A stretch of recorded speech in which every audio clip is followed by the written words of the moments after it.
En ce début d'année, je tiens à vous présenter mes meilleurs vœux pour 2025. Fidèle à son engagement en tant que membre permanent du Conseil de sécurité, la France poursuivra sa pleine mobilisation pour le maintien de la paix et de la sécurité internationale. Pour mettre fin à la guerre d'agression russe en Ukraine,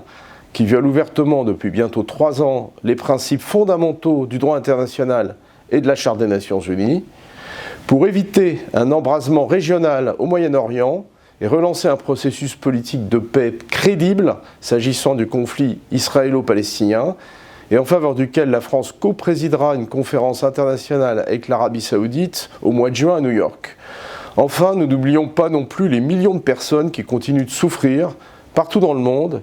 notamment au Soudan et en Haïti. La France sera également fière de prendre toute sa part pour progresser avec la communauté internationale sur les défis communs auxquels nous devons faire face. En février, nous accueillerons le sommet pour l'action sur l'intelligence artificielle afin de contribuer à l'émergence d'une gouvernance mondiale inclusive de l'intelligence artificielle et de mettre cette technologie au service de l'intérêt général et des biens publics mondiaux.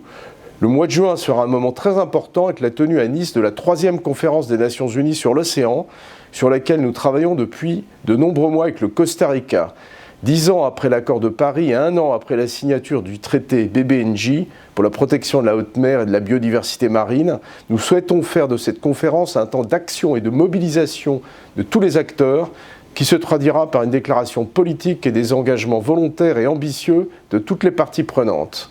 En 2025, avec pour perspective le 80e anniversaire de la Charte de San Francisco, dont l'entrée en vigueur le 24 octobre 1945 a donné naissance à l'Organisation des Nations Unies,